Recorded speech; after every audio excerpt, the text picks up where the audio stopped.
Coach, la belle série des Sharks s'arrête ce soir, trahi par la défense. Ouais, la fin de toutes les séries. Je voulais pas que ça soit ce soir parce qu'on a mal commencé le championnat, donc il faut pas être satisfait après 5 victoires. C'est pas notre objectif, mais vous savez, c'est plus difficile pour nous les coachs après un certain nombre de victoires. Je ne veux pas dire de motiver, mais de mettre en garde nos joueurs parce que c'est déjà le premier mi-temps, même si on a eu un score 3 points ou 4 points, mais trop de lacunes, c'est ça. Moi, c'est qu'on n'a pas imposé notre rythme et notre dureté la première mi-temps.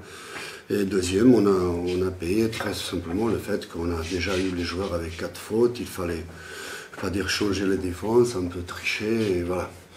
Donc on n'était pas lucide, je pense, en premiers 20 minutes, même si on a eu meilleur score qu'après la deuxième 20 minutes. Il y a eu une mauvaise nouvelle aussi, c'est Ukic qu'on a vu diminuer.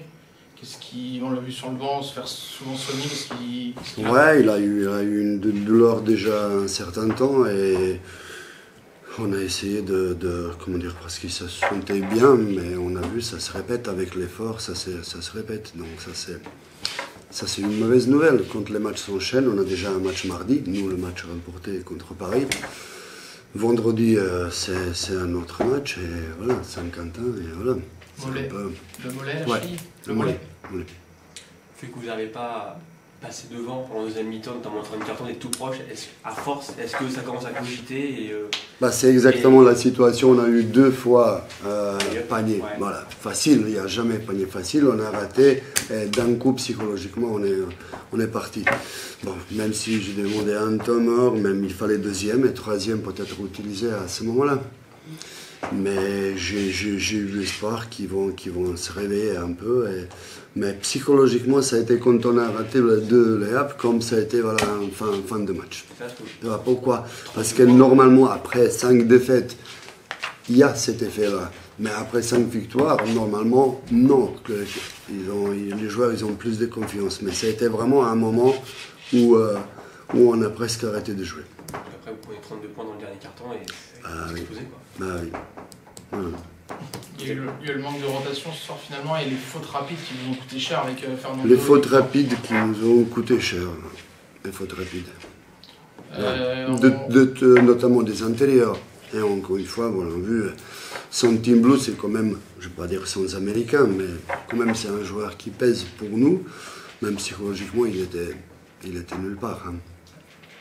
Et justement, là, on a vu que Fernando avait pris rapidement 2 fautes, le ouais. team était pas dans un soir ouais. avec.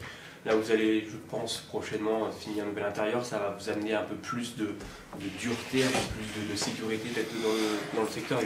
Ce qu'on attend, parce qu'on savait la difficulté, mais comme la plupart des clubs de Pro B, nous aussi, on est limité avec un budget. Bon, vous savez, j'ai hérité 3 joueurs de proie avec les contrats de proie. Donc ça pèse. Ils n'ont pas diminué, même s'ils sont en Pro B. Ça n'était pas la clause s'ils descendent, donc vous voyez. Et on est resté avec trois intérieurs, avec un jeune qui avance bien, mais bon, c'est pas ça encore, la qualité, pas assez. Donc, oui, on a envie. En tout cas, on a envie. Je ne sais pas qu'est-ce qu'ils ont fait hier ou aujourd'hui, mais on a envie. Parce que lui, il a besoin du temps de jeu et nous, on a besoin parce que Raposo, on a vu, s'il fait 3 fautes, le match est presque fini.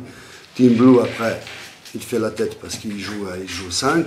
Il n'est pas physique vraiment pour jouer 5, donc il ne peut pas s'écarter. Et après, on joue tous les joueurs, ils jouent en périmètre, on n'a pas de profondeur, etc.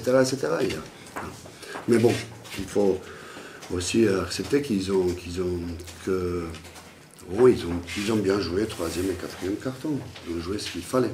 La semaine dernière, Pascal Donadieu à Nanterre disait pour Jean-Marc Panza, je veux un deal donnant-donnant. C'est-à-dire qu'il a besoin de minutes de jeu, il a besoin aussi d'une équipe, de minutes de jeu dans cette équipe pour renforcer et pour performer. C'est ça. Les coachs, ils pensent, voilà, ce qu'ils veulent, mais c'est pas le but. Nous, on n'est pas l'équipe réserve de Nanterre. C'est sûr que Pascal, il sait bien que je suis quelqu'un qui peut développer les joueurs, donc ça ne sera pas mal pour lui de venir chez nous. Il aura des choses à apprendre, il aura des choses à jouer. Mais s'il n'est pas, comment dire, nous on a, pas dire des résultats corrects, mais il faut qu'il s'adapte à nous. Nous, on n'est pas l'équipe réserve pour mettre en confiance les joueurs, voilà, même s'il vient de poids. Ça sera trop juste pour mercredi? J'ai aucune idée, vraiment, pour l'instant, j'ai aucune idée. Parce qu'il faut 62 heures, je pense, pour la est-ce que ça compte quand c'est un match mardi ou comment ça compte, est-ce que c'est le dimanche ou pas, mais contre Saint-Quentin, il va jouer, je pense.